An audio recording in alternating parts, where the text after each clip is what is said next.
Bonjour. Bonjour, Paul.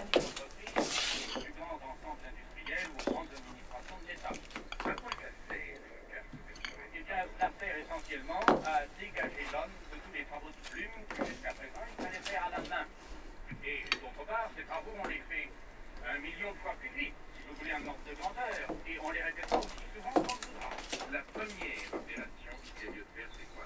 C'est la perforation de la carte. La perforation de la carte qui est faite sur cette machine, et que je voudrais vous demander, mademoiselle, de bien vouloir dire au pulsateur comment vous faites avec une carte normale pour la perforer.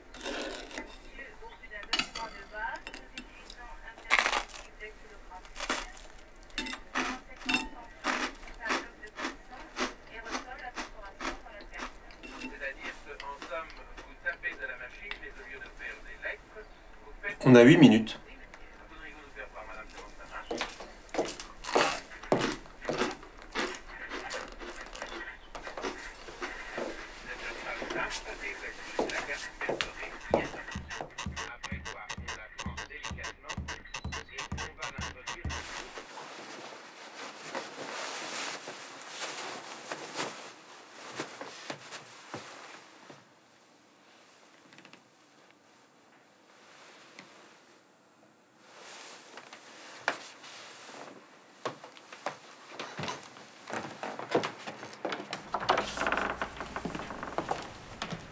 Bonjour, Madame Secchi.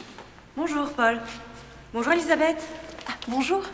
Ah, au fait, on se voit toujours la semaine prochaine? Bien sûr, je rapporterai des madeleines. Ah, c'est pas trop tôt?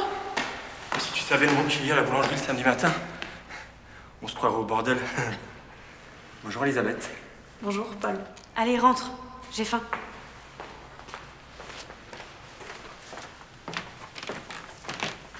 À mardi? À mardi.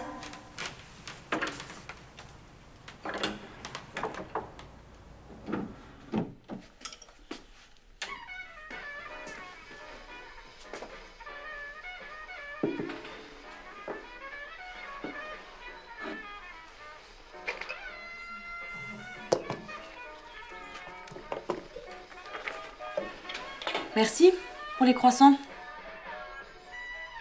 Il n'y en avait plus. Te fatigue pas.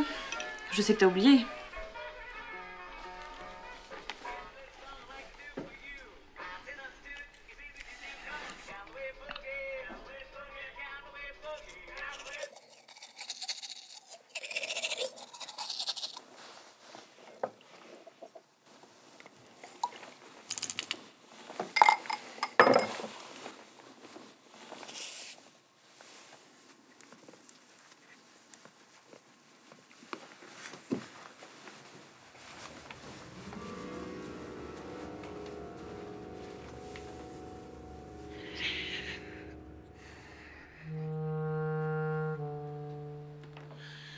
Paul, tu dors?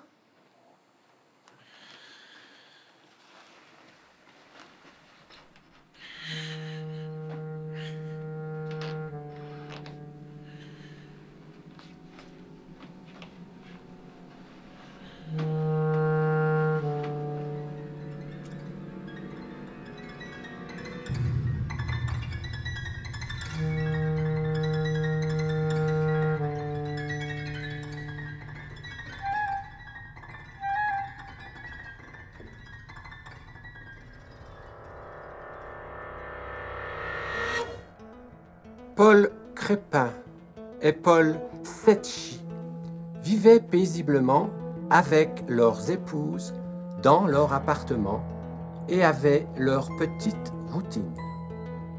Mais à présent, les Paul vont radicalement changer, sans s'en rendre compte. Paul Crépin et Paul Secchi vont rentrer dans un monde totalement inconnu, dans une autre dimension. Une dimension non pas définie par la vue ou par les sons, une dimension entièrement construite sur l'imagination. Nos Paul se préparent à entrer dans la 4e dimension.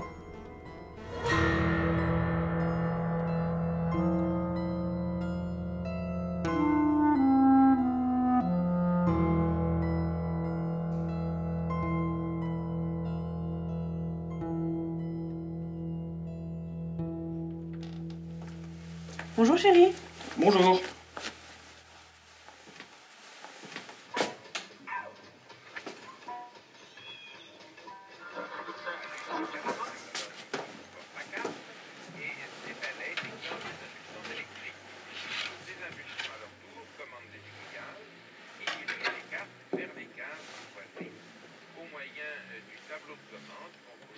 Tiens, aujourd'hui tu ne vas pas être en retard?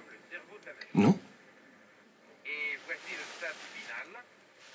D'ailleurs, il nous reste 8 minutes.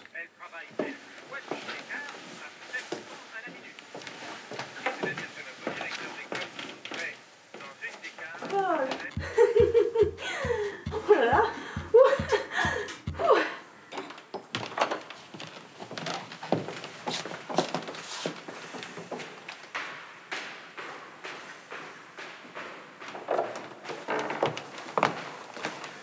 À ce soir, chérie.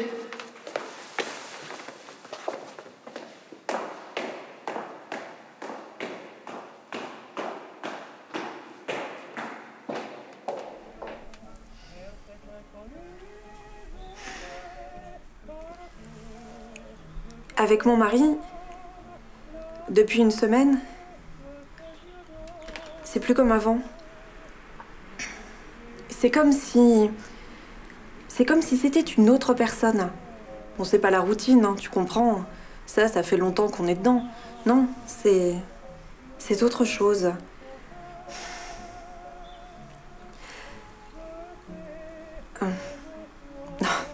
Oh, laisse tomber, c'est sûrement stupide. Non, non, non.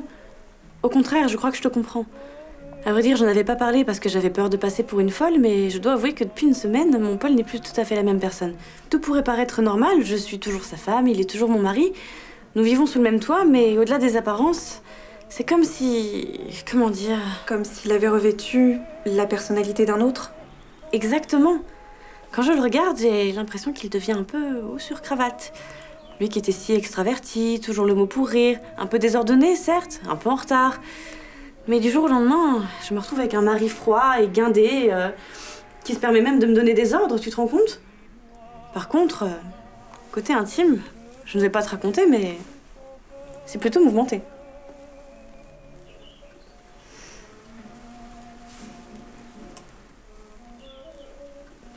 Je vais chercher les madeleines.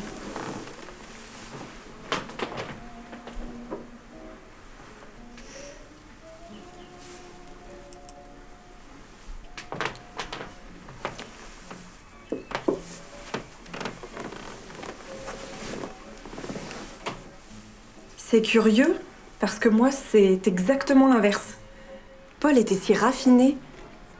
Maintenant, je ne vois plus qu'un homme rustre, ayant toujours un mot vulgaire ou grossier à la bouche. Et puisque tu en parles, du côté intime, comme tu dis, ça aussi, c'est bien différent. C'est étrange, en effet. Est-ce que tu penses que... Non, c'est idiot. Si, vas-y, dis-moi. Parle-moi de ton mari. Je veux dire, concrètement, qu'est-ce qui a changé chez lui? Que fait-il qu'il ne faisait pas avant? Qu'a-t-il arrêté de faire?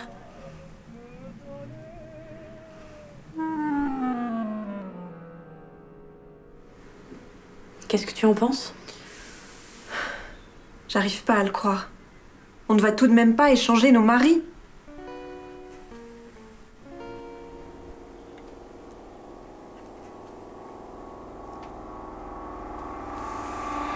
Hélène et Elisabeth ont pris conscience de leur entrée dans la 4e dimension.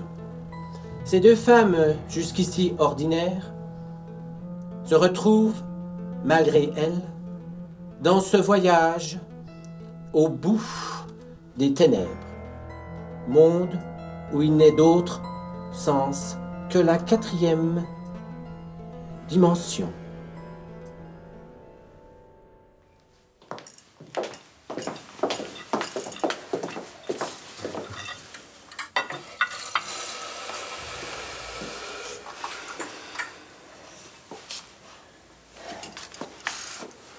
Je dois avouer que je ne comprends pas. Qu'est-ce que t'espérais? Il n'y a rien à comprendre. Peut-être que s'ils se voient, s'ils se confrontent à leur vraie personnalité... Je sais rien. peux retrouver ton mari, oui ou non? Ah, bien sûr, mais je suis pas sûre que... Bon, de toute façon, on peut pas revenir en arrière, c'est trop tard. Tout se passe bien au bureau, Paul? Malgré quelques retards, ils veulent encore bien de moi, alors on peut dire ça.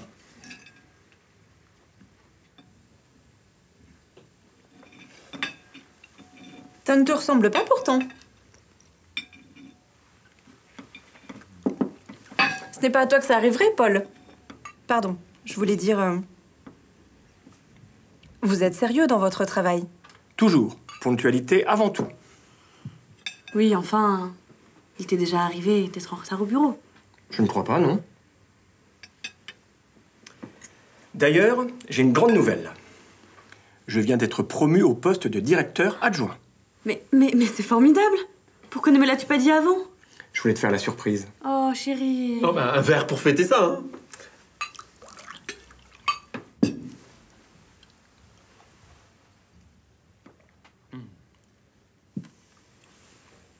Et vous, Paul, du nouveau? Oh, rien de spécial. En ce moment, je me détends. Ah si, l'autre jour, il y a un collègue de travail qui m'en a sorti une bonne. Qu'est-ce que du ciment dans un pot? De la confiture de mûre.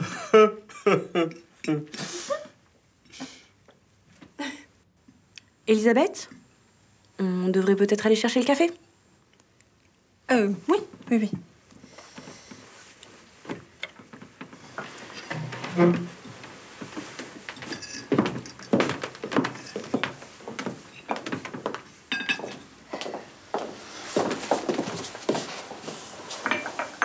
Alors? C'était quoi ça? Quoi? Ce regard? Mais quel regard? Oh non, pas à moi. Mais quoi? J'ai bien vu comment tu le regardais. Et puis ce rire là, sa blague n'était même pas drôle. Bon, d'accord, sa boutade n'était peut-être pas incroyable, mais au moins il en a fait une. Ça fait tellement d'années qu'il ne m'a pas fait rire. Dis-moi, je pourrais dire la même chose de toi. Ça fait 1 heure que tu acquiesces à la moindre des remarques de ton cher mari. À croire que vos désaccords? Envolés.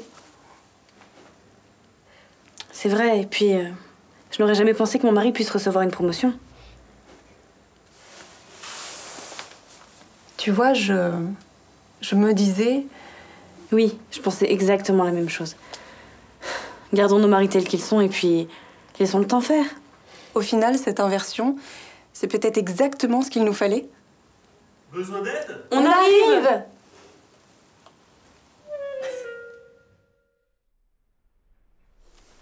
Je crois qu'ils ont bien aimé hier. Hélène m'a même demandé la recette.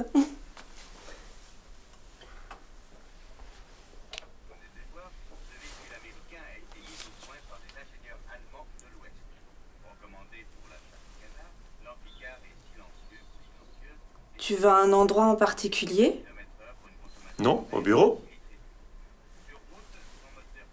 On a 8 minutes.